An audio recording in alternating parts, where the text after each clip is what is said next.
आज की कहानी है दिल्ली की इस भीड़भाड़ वाली सड़क की, जहां हजारों गाड़ियां गुजरती हैं। हजारों लोग अपनी अपनी मंजिल की तरफ भागते हैं। पर आज की ये शाम कुछ अलग थी। एक काली सरकारी गाड़ी लाल बत्ती के साथ सिग्नल पर रुकती है। गाड़ी के बाहर डीएम दिल्ली लिखा है। शाम के 5:30। एक सरकारी गाड़ी कनॉट प्लेस के पास एक सिग्नल पर रुकी। इस गाड़ी में बैठी थी दिल्ली की डिस्ट्रिक्ट मैजिस्ट्रेट मीना शर्मा। 32 साल की मीना शर्मा यूपीएससी 2013 बैच की आईएएस अधिकारी। अपने काम में इतनी कुशल और ईमानदार कि पूरी दिल्ली में उनका नाम था। पर आज कुछ ऐसा होने वाला था जो उनकी जिंदगी को एक बार फिर हिला देगा। बेटी, भगवान के लिए कुछ दे दो, बहुत भूख लगी है। और जैसे ही मीना ने उस औरत को देखा, उनके हाथ से फोन गिर गया। दिल की धड़कन रुक गई, क्योंकि उस औरत में उन्हें अपनी मां की परछाई दिखी। कहानी शुरू राजस्थान के सीमावर्ती इलाके में बसा था एक छोटा सा गांव, रामपुरा। करीब 200 घरों का गांव। यहाँ के लोग खेती किसानी करते थे। ज्यादातर लोग गरीब थे, पर सबके चेहरों पर संतोष था, सादगी थी। इसी गांव के सबसे आखिरी छोर पर एक छोटी सी झोपड़ी थी, बांस और घासपूस की बनी हुई। इस झोपड़ी में रहती थी गौरी देवी और उनकी 10 साल की बेटी मीना। गौरी देवी एक विधवा औरत थी। 5 साल पहले उनके पति राम सिंह की एक ट्रैक्टर एक्सीडेंट में मौत हो गई थी। उस दिन से गौरी अकेले अपनी बेटी को पाल रही थी। मीना, बेटा आजा, नाश्ता कर ले, स्कूल जाना है ना? हाँ माँ, आ रही हूँ। उनके घर में कभी सब्जी नहीं बनती थी, कभी कभी प्याज का टुकड़ा मिल जाता, पर मीना कभी शिकायत नहीं करती थी, क्योंकि उसे पता था उसकी माँ उसके लिए कितनी मेहनत करती है। बेटा, तू बस पढ़ाई कर, अच्छे से पढ़, एक दिन तू बड़ी अफसर बनेगी और हम दोनों इस गरीबी से बाहर निकलेंगे। माँ, मैं आईएएस बनूंगी। टीचर जी कहती हैं कि आईएएस सबसे बड़ा अफसर होता है। मैं बनूंगी और तुझे बड़े घर में रखूंगी। हाँ बेटी, तू जरूर बनेगी। मेरी बेटी सबसे होशियार है। मीना गांव के सरकारी स्कूल में 5वीं कक्षा में पढ़ती थी। स्कूल उनकी झोपड़ी से करीब 2 किलोमीटर दूर था। वो रोज पैदल जाती थी, पैदल आती थी, पर कभी एक दिन भी स्कूल नहीं छोड़ा। अरे देख, विधवा की बेटी जा रही है, कितना घमंड है पढ़ाई का। हारी, इतनी गरीबी में क्या होगा पढ़ लिख कर? कल को तो किसी के घर बर्तन ही मांजने होंगे। गांव के लोग गौरी और मीना को नीची नजर से देखते थे। विधवा होना गांव में एक कलंक माना जाता था, पर गौरी और मीना इन सब बातों को नजरअंदाज करती थीं, क्योंकि उनके पास एक सपना था। स्कूल में तो बच्चों, अगर 5 सेब हैं और 3 खा लिए तो कितने बचे? कुछ बच्चे हाथ उठाते हैं। मीना भी झट से हाथ उठाती है। हाँ मीना, बताओ। मीना खड़े होकर आत्मविश्वास से, मैडम जी, 2 सेब बचेंगे। बिल्कुल सही, शाबाश मीना, तुम इस क्लास में सबसे होशियार हो। इतनी होशियार है मीना, अपनी कक्षा में हमेशा प्रथम आती थी। हर परीक्षा में 100 में से 95 से 98 अंक। टीचर्स उसे बहुत प्यार करती थीं, पर कुछ बच्चे उससे जलते थे, क्योंकि वो गरीब थी, विधवा की बेटी थी। स्कूल की छुट्टी, सभी बच्चे बाहर निकलते हैं। कुछ बच्चों के पास टिफिन है, पराठे, सब्जी, वो मजे से खा रहे हैं। मीना एक तरफ बैठी है, उसके पास कुछ नहीं। टीचर प्रीति मैडम मीना के पास आती हैं, अपने टिफिन में से एक पराठा निकालती हैं। लो मीना, ये खा लो। मीना झिझकती है, नहीं मैडम जी, मैं ठीक हूँ। अरे खाली पेट कैसे पढ़ोगी? लो खाओ। मीना पराठा लेती है, आंखों में आंसू भरकर खाती है। प्रीति मैडम मीना को अपनी बेटी की तरह मानती थीं। उन्हें पता था इस बच्ची में कुछ खास है, अगर मौका मिले तो ये बच्ची बहुत ऊंचा जा सकती है। शाम को मीना घर लौटती है, रास्ते में एक हैंडपंप पर रुकती है, पानी पीती है। तभी एक मोटरसाइकिल तेजी से आती है। मीना के ऊपर धूल उड़ जाती है। मोटरसाइकिल पर 3 लड़के हैं, जोर जोर से हंस रहे हैं। अरे देखो, विधवा की बेटी, हाँ हाँ हाँ, पढ़ेगी लिखेगी, फिर भी तो बर्तन ही मांजेगी। तीनों जोर से हंसते हैं और चले जाते हैं। मीना खड़ी रहती है, मुट्ठियां भींच लेती है, आंखों में गुस्सा और दर्द। एक दिन मैं इन सबको जवाब दूंगी, मैं जरूर बड़ी अफसर बनूंगी। हर रात मीना लालटेन की धुंधली रोशनी में घंटों पढ़ती रहती। गणित, विज्ञान, हिंदी, अंग्रेजी, सब कुछ। उसे कोई ट्यूशन नहीं मिलता था, कोई गाइड बुक नहीं थी, बस स्कूल की किताबें और एक सपना। गौरी मीना को देखती हैं, मुस्कुराती हैं, बेटा देर हो गई, अब सो जा। बस माँ, एक चैप्टर और। ठीक है, पर ज्यादा रात मत कर। उस छोटी सी झोपड़ी में एक गरीब माँ और उसकी होशियार बेटी सपने बुन रही थीं, पर उन्हें नहीं पता था कि आने वाले दिन उनकी जिंदगी को पूरी तरह बदल देंगे। रामपुरा गांव में सबसे ताकतवर आदमी था ठाकुर राजा सिंह। 50 साल का, लंबा चौड़ा, काली आंखें, सफेद मूछें। गांव की 500 एकड़ जमीन उसकी थी। सरपंच उसका चचेरा भाई था। थानेदार उसकी जेब में था, मतलब पूरे गांव पर उसका राज था। विक्रम, सुना है तूने उस विधवा की बेटी को तंग किया? हाँ बापू, वो बड़ी ही सुंदर होती जा रही है। सुंदर है तो घर में ले आना, शादी कर ले। बापू, वो तो पढ़ाई करती है, बड़ी अकड़ में रहती है। पढ़ाई? एक विधवा की बेटी और पढ़ाई? चल मैं खुद बात करता हूँ उसकी माँ से। ए गौरी, रुक। गौरी डर जाती है। ठाकुर साहब प्रणाम। सुन, मेरे बेटे विक्रम को तेरी बेटी पसंद आ गई है, अगले महीने शादी करा दे। ये ले 1 लाख रुपए शगुन के। ठाकुर साहब, मेरी बेटी अभी बहुत छोटी है, वो पढ़ाई कर रही है, कुछ बड़ी बनना चाहती है। क्या बड़ी बनेगी? इतनी गरीबी में क्या उखाड़ लेगी? मैं तुझे इज्जत दे रहा हूँ, विधवा होकर भी मेरे घर में रिश्ता हो रहा है और तू मना कर रही है? माफ करना ठाकुर साहब, पर मेरी बेटी की सगाई हो चुकी है। किससे? किताबों से। उसने मुझसे वादा किया है कि वो IAS बनेगी। मैं उसे किसी से शादी नहीं करवाऊंगी। सन्नाटा। राजा सिंह की आंखें लाल हो जाती हैं। तूने मेरा रिश्ता ठुकरा दिया। वो धीरे धीरे गौरी की तरफ बढ़ता है। सुन गौरी, मैं एक बार, सिर्फ एक बार कहता हूँ, अगले हफ्ते तक अपनी बेटी की शादी मेरे बेटे से करवा दे, वरना तुझे इस गांव में रहने नहीं दूंगा, समझी? उस दिन गौरी देवी समझ गई कि अब इस गांव में उनकी और मीना की कोई इज्जत नहीं बची। राजा सिंह अपने अपमान का बदला लेगा और वो बदला बहुत भयानक होगा। रात का समय, गौरी रोते रोते घर आती है। मीना पढ़ाई कर रही है। माँ, क्या हुआ? तू रो क्यों रही है? कुछ नहीं बेटा, बस आँख में धूल चली गई थी। गौरी मीना को गले लगा लेती हैं। भगवान, मेरी बेटी को बचा लेना, मुझे कुछ भी हो जाए पर इसके सपने पूरे हों। 3 दिन बाद राजा सिंह की हवेली। रात का समय, गुप्त बैठक। राजा सिंह, सरपंच और थानेदार बैठे हैं। सरपंच साहब, उस गौरी ने मेरी बेइज्जती की है, मेरे बेटे का रिश्ता ठुकरा दिया। अब मैं चाहता हूँ कि उस औरत और उसकी बेटी का इस गांव में जीना हराम हो जाए। ठाकुर साहब, आप फिक्र मत करो, कल मैं पंचायत बुलाता हूँ और उन दोनों को गांव से बाहर निकलवा देता हूँ, और अगर कोई पुलिस में शिकायत करे तो मैं संभाल लूंगा। बहुत खूब, तुम दोनों मेरे सच्चे साथी हो। तीनों गिलास टकराते हैं। शैतानी हंसी। अगले दिन दोपहर, गांव की चौपाल, करीब 100 लोग जमा हैं। सरपंच बीच में खड़ा है। राजा सिंह एक तरफ कुर्सी पर बैठा है। गौरी और मीना को जबरन बुलाया गया है। दोनों डर से कांप रही हैं। गांव वालों, ध्यान से सुनो, आज मैंने ये पंचायत एक गंभीर मामले में बुलाई है। लोगों में फुसफुसाहट शुरू होती है। ये गौरी और उसकी बेटी मीना हमारे गांव की इज्जत पर दाग हैं। ये दोनों चरित्रहीन हैं। रात को अलग अलग मर्दों से मिलती हैं। भीड़ में सनसनी फैल जाती है। क्या ये तो बहुत बुरी बात है? नहीं, ये झूठ है, सरासर झूठ। मैं पतिव्रता हूँ, मेरी बेटी सिर्फ पढ़ाई करती है। कृपया मेरी बात सुनो। चुप, बिल्कुल चुप, मुझे सबूत मिले हैं। कल रात किसी ने तुम्हें एक अजनबी आदमी के साथ देखा है। नहीं, ये सब झूठ है। मेरी माँ रात को घर में होती है, कृपया हम पर विश्वास करो। पर कोई नहीं सुनता। लोग राजा सिंह से डरते हैं। एक बूढ़ा आदमी खड़े होता है। सरपंच जी, अगर ये बात सच है तो इन दोनों को गांव से निकाल देना चाहिए। हाँ, निकाल दो, हमारे गांव की इज्जत बचाओ। तो सुनो, पंचायत का फैसला है, गौरी और मीना को 24 घंटे के अंदर गांव छोड़ना होगा, वरना सामाजिक बहिष्कार होगा। नहीं नहीं, ये अन्याय है। हमने क्या गलती की? तुम सब कायर हो, सच जानते हो, फिर भी चुप हो। एक दिन मैं तुम सबको जवाब दूंगी। उस दिन गांव के लोगों ने सच पर झूठ को जीतने दिया, न्याय पर ताकत को जीतने दिया और एक मासूम मां बेटी को अपने ही गांव से बेघर कर दिया। उसी रात गौरी और मीना अपनी झोपड़ी में सामान बांध रही हैं। सिर्फ 2 थैले, कुछ कपड़े, मीना की किताबें और 3000 रुपए। माँ, हम कहाँ जाएंगे? दिल्ली। वहाँ तू अपनी पढ़ाई जारी रखेगी और IAS बनेगी। ये गांव हमें निकाल सकता है पर तेरे सपने को कोई नहीं छीन सकता। दोनों झोपड़ी से बाहर निकलती हैं। अंधेरी रात। मीना एक बार पीछे मुड़कर देखती है, आंखों में आंसू। मैं वापस आऊंगी पर IAS बनकर, और उस दिन सबको जवाब दूंगी। दोनों अंधेरे में गांव से बाहर निकलती हैं और इस तरह एक एक 10 साल की बच्ची और उसकी माँ अपने ही गांव से बेदखल हो गए। उनके पास न घर था न ठिकाना, सिर्फ एक सपना था और एक दूसरे का साथ था। गर्मियों की एक तपती दोपहर गौरी और मीना दिल्ली पहुँचे। उन्होंने पहली बार इतनी भीड़ देखी थी, इतनी गाड़ियाँ, इतनी रफ्तार, सब कुछ बिल्कुल अलग था। माँ, ये जगह बहुत बड़ी है, हम कहाँ रहेंगे? बेटा, भगवान ने यहाँ तक पहुँचाया है, आगे का रास्ता भी वही दिखाएगा। शाम हो जाती है, स्टेशन पर और भीड़ बढ़ जाती है। गौरी और मीना एक कोने में बैठी हैं, पास में अपने 2 थैले। पहली रात दोनों ने स्टेशन पर ही बिताई, जमीन पर अखबार बिछाकर सोई। मीना पहली बार अपने घर से इतनी दूर थी, वो पूरी रात रोती रही। माँ, मुझे अपना घर, अपना गांव याद आ रहा है। सो जा बेटा, कल सब ठीक हो जाएगा। पर गौरी की आंखों में भी आंसू हैं। वो चुपचाप आसमान की तरफ देख रही हैं। अगले 15 दिन बहुत कठिन थे। गौरी दिन भर स्टेशन के बाहर भीख मांगती और शाम को जो भी 50 से 100 रुपए मिलते उससे दोनों का पेट भरती। गौरी भीख मांगते हुए लोग उन्हें धक्का देकर निकल जाते हैं, कोई पैसे नहीं देता। एक दिन एक महिला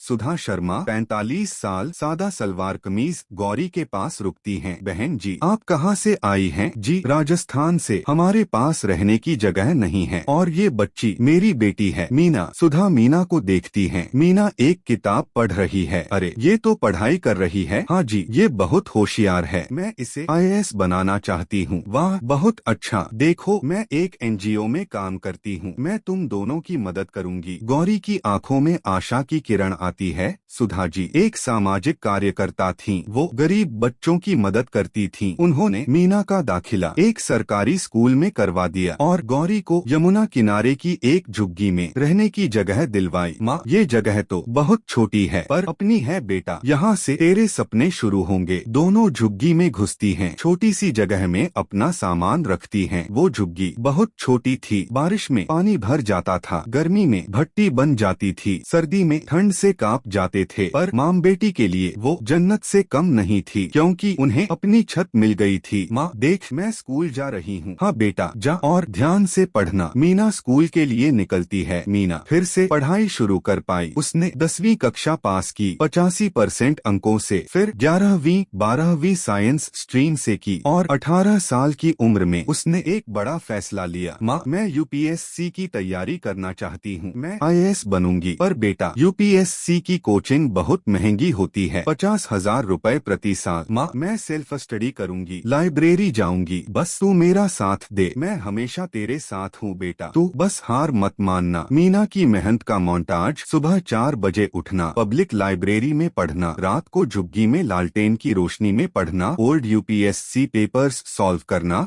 मीना पागल की तरह पढ़ने लगी। रोज 16 से 18 घंटे पढ़ाई, सिर्फ 4 से 5 घंटे की नींद, खाना भी ठीक से नहीं खाती थी। उसका सिर्फ एक ही लक्ष्य था, IAS बनना। और उधर गौरी देवी अपनी मेहनत दोगुनी कर देती हैं। सुबह 4 बजे उठती, 5 से 6 घरों में झाड़ू पोछा करती, बर्तन धोती, कपड़े धोती, रात 10 बजे घर लौटती। सिर्फ 4,000 से 5,000 रुपए महीने की कमाई, पर बेटी के सपने के लिए सब कुछ करती थी। एक रात गौरी थकी हारी घर लौटती हैं, पैर सूजे हुए। मीना उनके पैर दबा रही है। माँ, तू इतनी मेहनत मत कर, मैं ये पढ़ाई छोड़ देती हूँ, मैं भी कहीं काम करूँगी। नहीं, तूने मुझसे वादा किया था कि तू IAS बनेगी। माँ, कितनी भी मेहनत कर लूंगी पर तेरे सपने पूरे होंगे, बस तू हार मत मानना। और मीना ने हार नहीं मानी। 2010 में पहली बार UPSC का एग्जाम दिया, रिजल्ट आया, फेल्ड। 2011 में दूसरी बार दिया, फिर फेल्ड, फिर 2012 में तीसरी बार, फिर फेल्ड। मीना जमीन पर बैठ जाती है, टूट जाती है।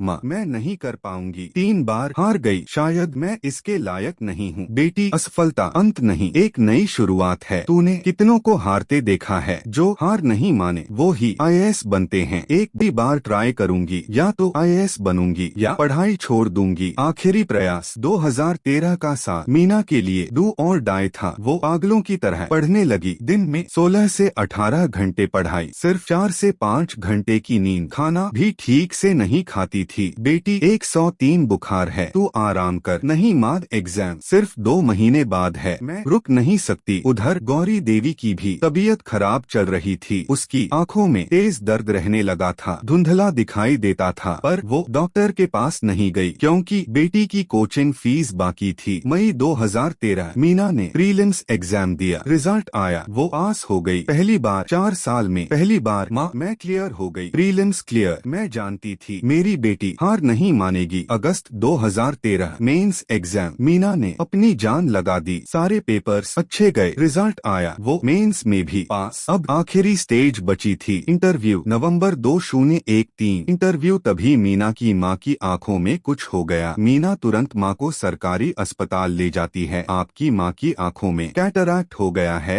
Advanced stage. अगर तुरंत ऑपरेशन नहीं हुआ तो वो अंधी हो जाएंगी। ऑपरेशन कितना खर्चा आएगा? कम से कम 50,000 रुपए। मीना के पास सिर्फ 5,000 रुपए थे। इंटरव्यू 1 हफ्ते बाद था और माँ अंधी हो रही थी। उस रात मीना ने सबसे कठिन फैसला लिया। मैं ऑपरेशन के लिए पैसे का इंतजाम करती हूँ, पर माँ को कुछ नहीं होना चाहिए। अगले दिन मीना अपनी सारी किताबें बेच देती है। 10,000 रुपए मिलते हैं। फिर पड़ोस के लोगों से उधार मांगती है। 15,000 रुपए मिलते हैं। फिर एक एनजीओ से मदद लेती है। 20,000 रुपए मिलते हैं। किसी तरह 50,000 रुपए जुटाती है और माँ का ऑपरेशन करवा देती है। ऑपरेशन सक्सेसफुल रहा। माँ की आंखें बच गईं, पर इस सब में मीना अपनी इंटरव्यू की तैयारी नहीं कर पाई। इंटरव्यू का दिन आ गया। मीना बिना तैयारी के इंटरव्यू में गई। दिमाग में सिर्फ माँ की चिंता थी। इंटरव्यू अच्छा नहीं गया। उसे खुद लग रहा था कि शायद इस बार भी हार होगी। मीना निराश होकर बाहर आती है। दोस्तों, अप्रैल 2014 यूपीएससी फाइनल रिजल्ट का दिन। मीना घर पर माँ के साथ बैठी थी। माँ की आंखें अब ठीक थीं, पर मीना का दिल धड़क रहा था। दोपहर 12 बजे रिजल्ट डिक्लेयर होता है। मीना अपना रोल नंबर डालती है और जो स्क्रीन पर आया वो देखकर वो भी ऑल इंडिया रैंक 47 के साथ। माँ, मैं आईएएस बन गई। देखो मेरी बेटी आईएएस बन गई। भगवान, तूने सुन ली। पूरी झुग्गी में खुशी की लहर दौड़ गई। लोग मीना को बधाई देने आने लगे। अखबारों में हेडलाइंस छपी, झुग्गी से आईएएस तक एक बेटी का सफर। मीना को दिल्ली काडरे मिला। असिस्टेंट कलेक्टर की पोस्टिंग। ट्रेनिंग मसूरी में शुरू हुई और मीना ने अपनी पहली सैलरी से माँ के लिए एक छोटा सा घर खरीदा। माँ, ये देखो, ये अपना घर है। अब तुम्हें किसी के सामने हाथ नहीं फैलाना पड़ेगा। बेटी, तूने सच में महल दिला दिया। 2015 में मीना को सब डिविजनल मैजिस्ट्रेट एसडीएम बना दिया गया। वो अपने काम में इतनी मेहनती और ईमानदार थी कि पूरे डिस्ट्रिक्ट में उसका नाम हो गया। 2018 में मीना को डिस्ट्रिक्ट मैजिस्ट्रेट डीएम प्रमोट कर दिया गया और उसी साल उसकी पोस्टिंग दिल्ली में हो गई। और अब हम वापस आते हैं वहीं जहां से कहानी शुरू हुई थी। दिल्ली की उसी सड़क पर जहां डीएम मीना की गाड़ी ट्रैफिक सिग्नल पर रुकी थी और एक अंधी भिखारिन खिड़की पर आई थी। पर ये भिखारिन मीना की माँ नहीं थी, ये कोई और औरत थी। लेकिन मीना को उस औरत में अपनी माँ नजर आई। वो किसी की माँ थी, किसी की बेटी थी। मीना गाड़ी से बाहर निकलती है। माँ जी, आप कहाँ से हैं? बेटी, मैं राजस्थान से हूँ। मेरा बेटा मुझे यहाँ छोड़ गया। मीना ने तुरंत अपने स्टाफ को बुलाया। उस औरत को ओल्ड एज होम में एडमिट करवाया। सारा इलाज मुफ्त में करवाया और उसके बेटे को ढूंढकर कानूनी कार्रवाई की। उसके बाद मीना ने माँ का सम्मान नाम से एक सरकारी योजना शुरू की, जिसमें सड़क पर रहने वाली बूढ़ी और बेसहारा माताओं को शेल्टर, फूड और मेडिकल केयर मिलता है। एक दिन मीना को एक खबर मिली। उसके पुराने गांव रामपुरा में एक बड़ा लैंड स्कैम हुआ था और उसमें ठाकुर राजा सिंह का नाम था। मीना के चेहरे पर दृढ़ निश्चय आता है। फुल इन्वेस्टिगेशन करो और सबूत इकट्ठा करो। मैं खुद वहाँ जा रही हूँ। मीना अपने गांव रामपुरा लौटी, पर इस बार आईएएस ऑफिसर बनकर, डीएम बनकर, ताकत लेकर। पूरा गांव बाहर निकल आता है। लोग हैरान हैं।